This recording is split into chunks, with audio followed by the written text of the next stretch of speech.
ապա գործող իշխանության վրա է մնում պատասխանատվությունը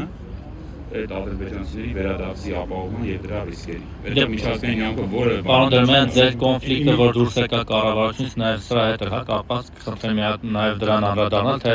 ինչու կոնկրետ դուրս եկաք, որն է պատճառը, արդյոք հայցերն էին Ադրբեջանի դեմ, որոնց մասով այդքան էլ ես կոնֆլիկտ չեմ ունեցել, ես պաշտպանել եմ այն իրավական գիծը, որը ինստրված էր օրենքով, գործել եմ իմ լիազորությունների սահմաններում եւ գործել եմ բացառապես մեկ շահի համար, դա եղել է Հայաստանի Հանրապետության շահը, որպեսզի Հայաստանի Հանրապետությունների պետականությունը լինի պաշտպանված։ Ինչով է հակասում այդ շահը Նիկոլ Փաշինյանի շահին, որ Արայք Հարությունյանը ձեզ նամակ գրեց, հորդորեց դուրս գալ։ Այդպես եղավ, չէ՞ կարծեմ։ Այստեղ խոսքը վերաբերում է արբիտրաժային վեճին, արբիտրաժային վեճի շրջանակում դրված է հարց արբիտրաժի վեճերը կատարել, չկատարելու վերաբերյալ։ Մեր գրասենյակի կողմից հստակ ցույց են տրվել այն իրավական լուծումները, որին համապատասխան Հայաստանի Հանրապետությունը պետք է առաջարժվի արբիտրաժային վեճերը կատարելու համար։ Հանուն հետի զրկվեցիք ձեր պաշտոնից։ Ես հանուն ինձ համար կա մեկ հանուն, այդ հանունը Հայաստանի Հանրապետություն։ Պարոն Դերմյան, այս հարցին շատ մանրամասն անդրադարձել է Տիկին Ալիսա Գևորգյանի ոդկասթում, կարող եք այդ մասին շատ մանրամասն հետևություններ այնտեղից ստանալ նաև,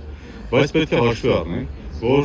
երկրում ընդհանրապես կառավարման մեջ իշխանությունը պետք է ունակ լինի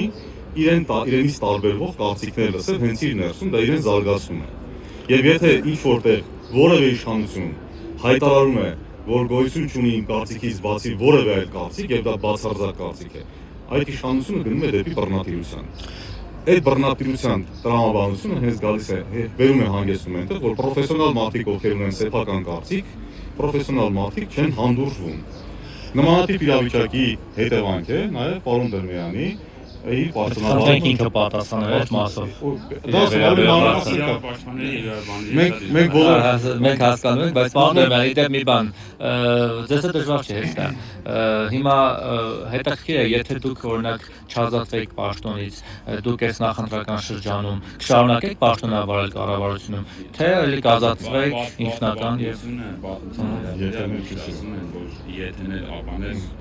պետք չի կիրառել։ Եկեք դա ես անցել եմ։ Այդ ավելի շատ Վահանը չպատասխանել ուղիղ հարցերին։ Ես անցել եմ այդ գետը, ես անցել եմ այդ ժամանակահատվածը, հիմա ես գետում եմ այլ փուլում, հիմա ես անում իմ պայքարը որպես Հայաստանի Հանրապետության քաղաքացի, օգտվելով ընտրվելու իմ Պարզապես որպես պարոն Դերմյանի վաղեմի ընկեր, ես ինքս կարող եմ ասես մի փոքրիկ ակնարկ անել այդ կապակցությամբ, երևի թե բարեբախտաբար, ասում թե դժբախտաբար, այդ պահը մի քիչ ավելի վաղ եկավ եւ մենք հիմա այս ճանապարհը միասին համահունչ անցնում ենք։ Ես ձեզ խնդրում եմ թույլ տալ պարոն Դերմյանը պատասխանի, հետո նոր լավ։